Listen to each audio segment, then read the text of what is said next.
Today we're going to talk about focusing your collections. Like, Dan, how many dolls are too many dolls?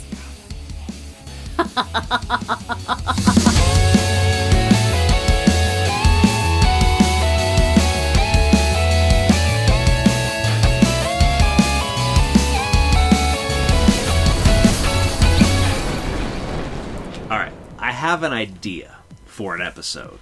And it comes from my own struggles. I was going to say, we've already done an episode on Crisis on Infinite Earths. What are you doing? What I want to do... Okay, so what I have found over the last year or so is that my kind of strict rules for what I collect, I've gotten lazy.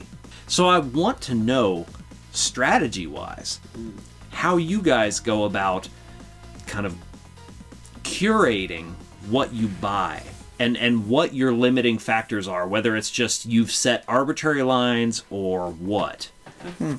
So I'm curious because I basically need some advice.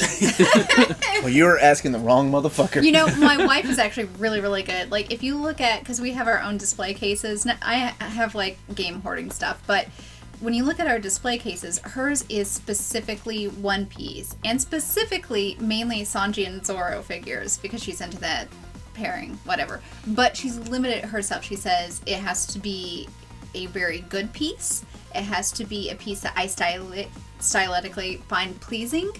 And it must be within this character construct. She likes other things, don't get me wrong, but she says, this is what I want to collect. Now, if you look at my case, it's all over the map. But I do have, even though it's over the map on different animes, it's still primarily anime or animated flicks. It's still primarily anime or animated flicks. That's a giant genre. Be more specific. What's in your case? Okay, so in my case, I of course have One Piece figures. So I have a level that is simply Nami. Is your and case Sanji. a Detolf? It is. Okay. So it's actually fairly small, but I probably have close to 50. Yeah. But I have like smaller figures. I have blind box figures. So I will collect Pusheen stuff. That's at the bottom. So I'll have Pusheen. I also have Boa Hancock down there. Boa Hancock. Boa Hancock, yeah. I have It's my cousin. Hancock. There's a theme there. I've already pinpointed, like, I'm going to collect Pusheen stuff, and I'm going to collect mainly the vinyl figures or the blind box. So then, but you talk of everything in terms of here is what's in my case. Do you limit yourself to, like, What can fit in my case? This can fit. Is it a one in, one out kind of situation? With my wife, yes. With me, no. I'm like, just shove it all in. Okay. So it's starting to look like a Why are we laughing? Juggy crap. So there was a point where I didn't care and just bought it. But then, as I got older, children, whatever, I'd be like, okay, I can still buy stuff that I want, but I need to put a little bit more focus on it. But I was still pretty much, if a game came out that I thought was decent, I just bought it. Then I ran into the issue, and Amiibo. I had to have all the Amiibo, which talks about another differing factor that we'll get, or limiting factor, we'll get to that in just a second. Then I got to a realization, like it was an epiphany moment where it's like, okay, I'm buying all these cool games, usually they're on sale or something like that. I buy them because it's something that I've wanted, but I'm not opening them and I'm not playing them. So This epiphany named Omar? Because I've been saying that for as long as I've known you. Well, no, I was Espanol, so I could only figured out recently that I was like, okay, if I'm gonna buy these games, I need to play them. So That's my wife's thing. You have to, if you buy a game, you have to play it, and until you play it, even if you play like 15 minutes of it and you decide you don't like it, then you can buy another game. Right. So I don't have to finish the game. I just need to at some point open it. What a loophole! Open it. Done. Downloadable Well, you know how difficult it is for me to open man. games, period. So, open the game, play it for some amount of time, or at least plan on playing it. See, then you've already jumped over that. Yeah, I feel like you don't understand the question. Let me give you an example. Bayonetta Non-Stop Infinite Climax Edition. But the reason I bought that and justified, oh my gosh, I want to spend $140-$50 my own money on this, is because I knew I would actually play Bayonetta 1, Bayonetta 2. It might be apples and oranges here. Because Right, 'cause you actually, with games, you get a function out of it. The other thing is, so one more thing. In addition to, it has to be, usually I wait for games to either be on sale. I have to promise myself I'm going to play the game. And then third, when talking about like figures and toys, I have to have space. Like the only exception is Amiibo. Like I have no space for Amiibo, but I did buy Detective Pikachu. So if I don't have space to put it anywhere, that was not a cheap Amiibo. No, it wasn't cheap, and he was big, and he has that gruffy voice. He's dope. So, like, Amiibo is one of those things, like Zelda stuff. Like, a Japanese soundtrack came out, there was $70 in Amazon. I hit the buy button without fully knowing exactly what my $70 entailed. So, there are a few series, well, I'm like, buy it, doesn't matter what it is. But in general, on sale, I have to promise myself I'm going to play it, and there's room to put it somewhere. Right, and that's a good point, because I was thinking about it, and I was like, I do buy figures now a lot more than I have, but with prints. So, I love prints. Fan art and fan art print. So that's what I buy when I go to conventions. I really love artists. I love supporting small artists. I have a limited wall space to put these prints on, so I have to be very careful on what I choose to purchase. So it has to meet my artistic criteria. It has to contain certain colors and be certain series that I collect, like being Puppy Cat. It has to contain a color palette of purples and pinks, or at least a pastel looking color. So I've got criteria set up on an aesthetic that I want. And I think that's what you're looking for, is these are my criteria. All of you are talking about space. I was not born in this country. I'm going to quote George Carlin. You buy shit, and then when you fill your house up, you buy another house, and then you fill that house up with more shit. Well, Omar, up till now, you've been interestingly quiet. I would be very interested I've been biting my tongue. How you decide what not to buy. Okay. He doesn't. He buys everything. If you look at Exhibit A, the camera hasn't even looked at this side. It does look like I have way too many hobbies. I love reading. I love watching anime. I love playing video games, and I collect figures from said video games, said anime, or comic books. So the problem is, I also, have a space issue. I have a big basement dedicated to this. I have a wonderful, loving wife that has let me put this much. I mean, we have 2 kids. This could be used for the kids to run around in. But I've always been a collector ever since I was a kid. I collect art books. I cannot get into vinyl because that's my problem, because I have a fucking addiction problem. I buy a One Piece, like the whole One Piece thing started with, I just want Luffy and the gang, when it was only 3 of them, because there were originally 3. And then they started coming out with more. I'm like, I'll just get, just the main crew. And then, holy shit, I have all the One Piece figures just about. And that's how I am with Pops. Like, I have one Pop that came with my Dragon Ball FighterZ, which I did open and play, and it's a beautiful Future Trunks, and I'm like, okay, I need to put this away, because the second I'm like, I have one Pop, he needs friends. And I know it'll just go downhill. Well, Pops, it was one of those things, like my wife and my brothers get me. I don't buy myself.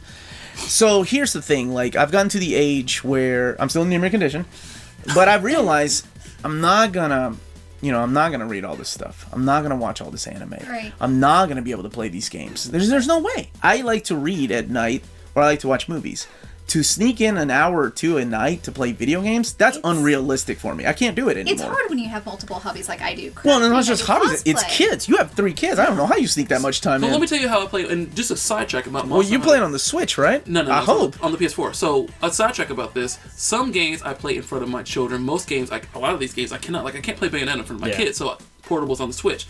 Monster Hunter, same thing with some of these other games, I let them watch me play. So like, hey, I want to dedicate an hour to play Monster Hunter. It is a time sink. So I have to play it in front of them, but that's the only chance I want to get a chance to play this game, because it's actually legitimately fun. Okay, so video games and anime, I've decided have taken a backseat. I can't, because they take up, your anime series, you're talking about 13 hours for a season, right? Your video game, Jesus, an RPG, 60 to 120 hours. Hours of my life I'm never going to get back. And while I may miss out on that experience, the only time I really play them is on my handheld. So that's why you see me on our haul videos when we do video games. I buy nothing but handheld, because it's just realistic. I play Zelda Mario with the kids. Ni no Kuni 1 took me 2.5 years to beat. That's not exaggeration. Ni no Kuni 1, because my kids love watching me. So that's what I'm saying. Kids also, they don't, I mean, just like your kids will, they'll be like, that's enough of this Monster Hunter bullshit, Dad. Pop something else in because this is dumb. Right. Well, fortunately, they're young enough. They're young enough to where they still want to see monsters. They'll get to an age where there will be like... And Shadow Colossus. No more. Well, and Okay, you can't use them to farm. So, like he did on that's Final what... Fantasy 12. True. So here's the thing, like, that's what I have cut back on. Like, so when you, like... with Transformers, for example. Yeah. Like, I tried... These are all mine, by the way. I have this one. So this comes from, this is the original Hot Rod. Then we have Masterpiece Hot Rod. Then we have Classics Hot Rod. And then we have the MP... Or, I'm sorry, this is not Masterpiece. This is, the third leg. The third party. The third leg. Third leg Hot Rod. Oh, God, guys. Third party Hot Rod from the IDW run. And... I'm like, well, holy shit, I have 4 different versions of the same character. And I like the character, but I'm like, how much is enough? Like, I'm not, like, there's a purple version of this guy, right? A Calidus. And I'm like, hold on now. He's from Lost Light. And I love that series, but I'm like, that's just ridiculous. I'm not going to get the purple version. It's $100. I'm not going to do it. So I'm glad you did it, so I'm living vicariously through you.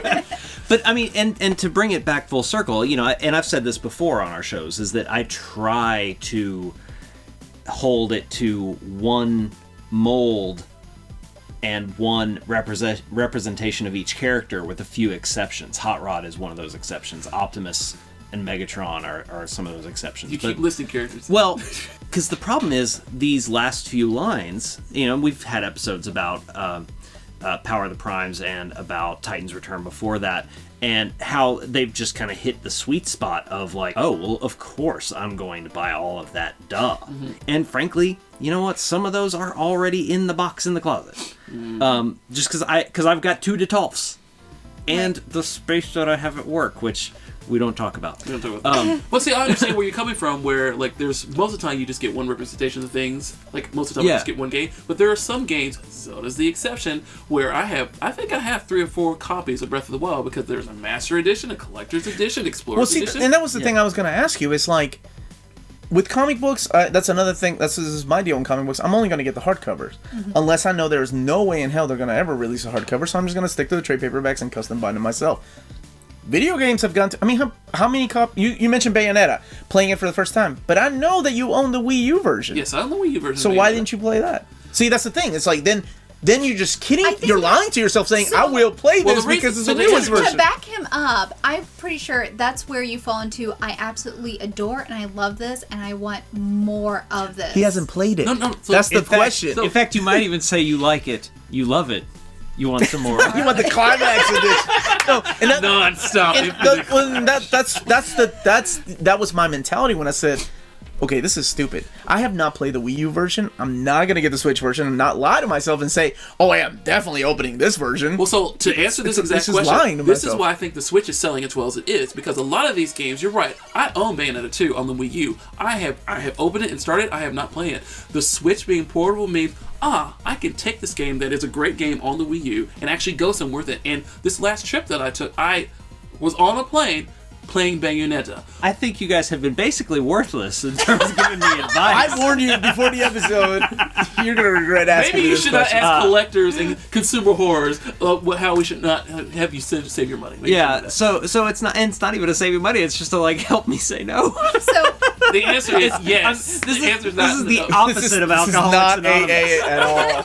This is let's all go get drunk. We are come down here and Omar's like, this is Instigators Anonymous. Like, I am the last guy you want to ask, should I buy this? Or I think you texted me this before, and I'm like, I'm the last motherfucker you want to ask, Dan. Hit that buy button, baby. You're the reason I got the Super Collection Edition with Nino Kuni, because I originally only had the limited version. You were like, dude, you want to get the big one. I'm like, I do!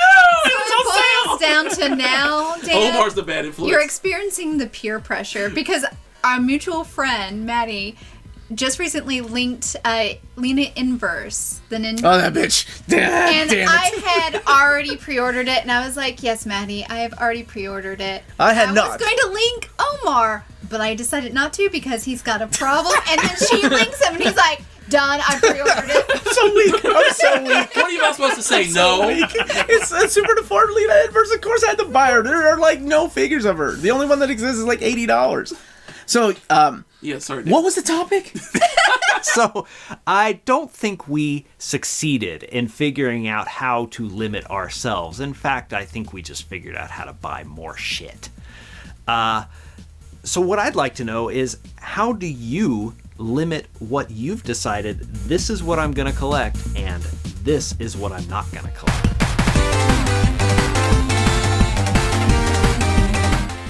All right. It's your baby. I'm just watching you fuck it. Oh. Outtake. Shit. Nobody has seen a Serbian film? Never mind. Oh my god. This is why the FCC comes down on us.